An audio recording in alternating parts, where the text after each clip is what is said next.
Salut à tous, j'espère que vous allez bien. Moi personnellement, ça va vraiment très bien. Je suis très heureux de vous retrouver pour parler d'un film très attendu par les fans Marvel et même globalement je pense. Et là vous vous dites comment c'est possible qu'il sorte sa vidéo le mardi alors que le film ne sort que demain. Eh bien j'ai eu la chance d'être invité par mon ami, par mon frérot j'ai envie de dire, Landry, qui m'a gentiment invité à voir le film en avant-première publique hier au Grand Rex. Il y avait beaucoup de monde, l'ambiance était vraiment très cool, les gens applaudissaient, les gens criaient, il y avait des Ubombe qui résonnaient pendant tout le film, etc. Donc c'était vraiment très cool. Et encore une fois, les avant-premières au Grand Rex, il y a les plus, il y a les moins, mais il y a vraiment une ambiance particulière et ça fait super plaisir d'y être. Maintenant que l'introduction est faite, on va bien évidemment parler de Black Panther Wakanda Forever, le deuxième film Black Panther dans le MCU, qui est d'ailleurs le 30e film du MCU et aussi le dernier film de la phase 4, puisque après celui-ci, le prochain ce sera Ant-Man et la Guêpe Quantum Mania, qui sera lui dans la phase 5. Donc c'est le dernier film de la phase 4, maintenant à voir est-ce que le Holiday Special des Gardiens de la Galaxie, a priori fait aussi partie de la phase 4 comme l'avait dit James Gunn, mais vraiment le dernier film de la phase 4, celui qui vient clore le MCU phase 4 au cinéma, c'est Black Panther Wakanda Forever. Mon avis, sans spoil, c'est tout de suite.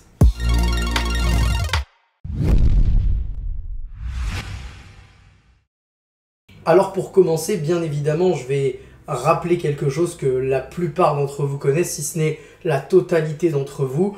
Évidemment que ce film est spécial pour le MCU puisque c'est l'après-disparition de Chadwick Boseman, l'interprète de T'Challa dans le premier film Black Panther. Et bien évidemment que le film a été impacté par cette disparition et que le film va également traiter cette disparition via le prisme évidemment d'un scénario qui a été modifié, retravaillé. Mais en tout cas, on va dans ce film-là assister à cet hommage envers T'Challa. Alors je ne vais pas rentrer dans les détails, on en voit déjà un petit peu dans les trailers. Sachez simplement que l'hommage est rendu. Il est pour ma part, je trouve, vraiment réussi, grandiose, à la fois intimiste, j'ai envie de dire. Et on a vraiment une plongée au cœur du Wakanda de découvrir comment on honore les morts après leur disparition. C'est quelque chose qu'on attendait, c'est quelque chose qu'on a dans le film, à voir si ça va plaire à tout le monde. Est-ce que certaines personnes vont estimer que c'est insuffisant? Est-ce que d'autres vont trouver que c'est un peu trop? Moi, je trouve qu'ils ont réussi à trouver le juste milieu entre les deux. Et pour ce qui est de l'hommage, je valide clairement ce qui a été fait par Ryan Coogler et les équipes autour de lui. Maintenant, ce qu'il faut savoir, c'est que c'est un film très dense. C'est un film qui va aborder plusieurs thèmes en même temps, que ce soit l'hommage à Chadwick Boseman, l'apparition bien évidemment d'un nouveau peuple que sont les Atlantes, ou plutôt les personnes qui vivent à Talocan dans le MCU, la version MCU de l'Atlantide. Eh bien, on va avoir également l'introduction de nouveaux personnages, comme je le disais. On va aussi avoir l'introduction d'un conflit entre deux peuples et d'autres personnes également. On va avoir l'introduction d'un autre personnage qui est Riri Williams. On va également devoir voir comment les personnages qu'on avait eus dans Black Panther 1 continuent d'évoluer dans Black Panther 2. On va avoir également une plongée un petit peu plus profonde dans le Wakanda pour en apprendre un petit peu plus. Donc c'est vraiment un film qui aborde beaucoup de thématiques, qui est très riche, qui est très dense et qui malgré tous ces thèmes qui méritent d'être développés et qui le sont, je trouve est un petit peu long par moment. Il dure 2h40 si ma mémoire est bonne. Peut-être que, allez, un bon quart d'heure en moins n'aurait pas été de trop, parce que je trouve que par moment il s'étire un petit peu en longueur et perd un petit peu de son rythme, même si, une fois encore, il y a pas mal de choses à développer, et vous allez voir que tout au long du film, vous allez apprendre plein de nouvelles choses, découvrir de nouveaux personnages, de nouveaux lieux, et ça, c'est ce qu'on attend finalement d'un univers connecté, en tout cas pour ma part, d'un univers connecté comme le MCU, c'est-à-dire de découvrir que il n'y a pas que New York, il n'y a pas que Asgard, il n'y a pas que le Wakanda, il y a plein d'autres endroits à découvrir sur cette Terre 616 désormais, comme elle a été officialisée dans le MCU, et du coup c'est intéressant de voir tous ces personnages-là Mais le contre-coup, c'est est-ce qu'ils sont assez développés? Eh bien, bizarrement, j'ai envie de dire oui, parce que je trouve que le film est assez bien écrit, est assez bien réparti entre les personnages, on n'est jamais perdu, et on a un développement qui est suffisant, je trouve, pour les nouveaux personnages, qu'on reverra par la suite, normalement, et aussi qui laisse sa part belle aux anciens. Je pense notamment à certaines Dora Milaje, je pense potentiellement aussi à d'autres personnages. Alors, je ne suis pas en train de dire que tous les personnages sont hyper bien développés, hyper bien au centre de l'histoire, mais globalement, ça fait l'affaire, je trouve. Deux des points forts du film, pour moi, sont vraiment du côté de la forme. D'abord, la musique de Ludwig Göransson, qui est juste excellente. Il était déjà très très bon sur le 1, puis après, bon bah voilà, le thème du Mandalorian qui est entré dans la légende. Et là, il est de retour pour Black Panther 2, et c'est vraiment excellent. Je trouve que il a réussi encore une fois à mélanger...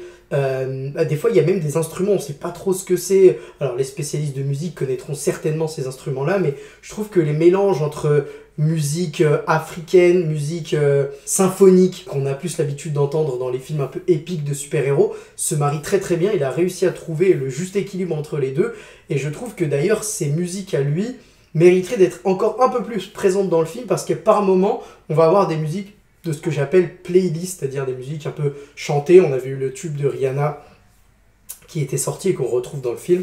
Eh bien, j'aurais peut-être préféré qu'à certains moments, notamment, j'en parlerai dans la partie spoiler, mais notamment quand ça concerne Talokan, j'aurais aimé, par exemple, qu'il y ait vraiment un travail fait par Ludwig Göransson à ce moment-là. Autre point fort, pardon, c'est vraiment les plans qui sont par moments mais magnifiques, que ce soit au Wakanda, que ce soit à Talokan.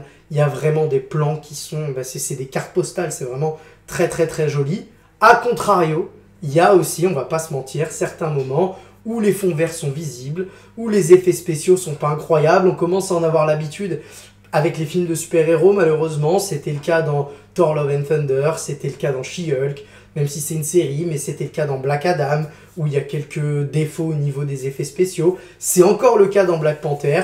Alors, globalement, c'est réussi, mais il y a 2-3 moments où, voilà, effectivement, les effets spéciaux sont visibles, pas très très bien terminés. Je pense notamment à un moment au Wakanda, je pense notamment à un autre moment lors d'un combat. Voilà, il y a quelques moments où les effets spéciaux auraient mérité un peu plus de travail. Au niveau du scénario, des personnages, etc., je disais que c'était plutôt bien développé. Au niveau du scénario, encore une fois, c'est très dense. On voit, il y a aussi un côté politique. C'est un mélange de politique, d'héritage, de tradition, d'aventure aussi, j'ai envie de dire, de conflits internationaux. Il y a vraiment beaucoup de thèmes développés dans le film. Alors, est-ce que c'est suffisant?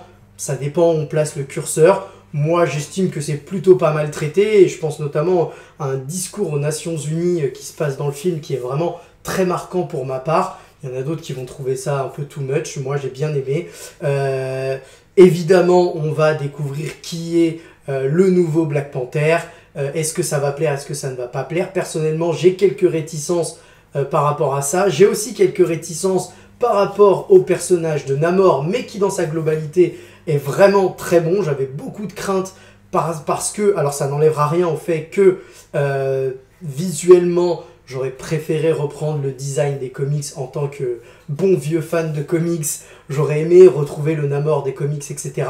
Mais dans ce qu'ils ont décidé d'adapter, donc ce côté plus hispanique, plus Maya, Inca, etc., toute cette culture-là, je trouve que c'est bien adapté, que c'est bien réalisé. Dans le caractère, j'ai l'impression de retrouver le Namor que je connais. À voir, peut-être par moment, il y a 2-3 petits trucs qui auraient pu être améliorés, mais globalement, vraiment, je trouve que Namor est une très bonne addition au MCU, et je pense qu'il devrait ravir bon nombre d'entre vous. Et puis surtout, il a ses petites ailettes, et là, moi, bon bah, mon cœur de fan, dès qu'il y a les petites ailettes de Namor, pardon, pas de la mort, les ailettes de Namor, c'est validé. Pour finir, je rajouterai peut-être un tout petit bémol, c'est au niveau des scènes d'action, de combat, etc. Alors au niveau des chorégraphies, c'est plutôt pas mal, notamment quand c'est Black Panther, etc. Mais je sais pas, il y a certains moments où je trouvais que ça manquait un peu de grandiose, d'épique, peut-être par moment. Il y a des moments où c'est vraiment très très cool, et il y a d'autres moments où je m'étais dit, bon bah peut-être que ça aurait pu être un peu plus grandiloquent, voilà. Mais, ah oui, pardon, j'allais oublier, Riri Williams, autre personnage qui a été introduit. Pour moi, c'est peut-être le point négatif du film, celui qui me parle le moins du moins. C'est-à-dire que je peux comprendre que des gens vont clairement apprécier ce personnage-là. Moi, c'est le personnage qui me parle le moins parce que pour moi, elle représente ce qui me dérange dernièrement, enfin pas dernièrement, mais qui me dérange pas mal dans le MCU, c'est-à-dire ce personnage un peu comic relief, celui qui est là pour apporter un petit côté léger. Alors, dans le film, il a son intérêt parce que le film est très lourd émotionnellement et elle apporte un petit peu cette légèreté qui fait du bien dans ces moments très, très difficiles en émotion, etc. Elle est là pour apporter un peu de gaieté, un peu de joie de vivre, un peu d'innocence finalement, puisqu'elle est cette pièce rapportée qui découvre un petit peu tout ça. Ça fait aussi plaisir de revoir un peu de technologie qui rappelle celle de Stark. Maintenant, moi, c'est pas le truc que je préfère, mais voilà, vous verrez, vous me donnerez votre avis sur Riri Williams. Je développerai un petit peu plus en partie spoiler, mais c'est peut-être le personnage qui m'a le moins plu dans ce film-là. Mais je dirais encore une fois que globalement, c'est un très bon film. J'ai passé un très bon moment. Pour moi, ça fait partie du haut du panier, mais très largement de cette phase 4. Je pense que personnellement, je mettrais simplement Eternals au-dessus, qui vraiment, Eternals pour moi a été une vraie claque. Je ne comprends toujours pas pourquoi les gens n'aiment pas ce film. Mais bon, les goûts et les couleurs, chacun fait ce qu'il veut. Mais en tout cas, Black Panther, c'est une réussite. J'ai passé un très bon moment. Je le reverrai avec grand plaisir. J'irai le voir en français la deuxième fois. Bien évidemment, restez bien après le premier générique. Il y a une seule scène post-générique, on dira plutôt une scène mid-crédit qui peut teaser des choses pour la suite. J'ai quelques petites idées, je vous en parlerai en partie spoiler. Mais voilà, globalement, j'espère que vous apprécierez le film. Si vous ne l'appréciez pas, c'est pas grave, il n'y a aucun souci là-dessus. Peut-être que vous apprécierez Ant-Man et la guêpe Quantumania. En tout cas, on se retrouve très vite pour parler de plein d'autres choses, notamment la critique avec spoiler qui, elle, sortira mercredi, donc demain. D'ici là, n'hésitez pas à liker, à commenter, à partager pour faire vivre cette vidéo et m'aider à me développer, ce serait très très cool, ça me ferait très plaisir. Je vous dis à bientôt, ciao.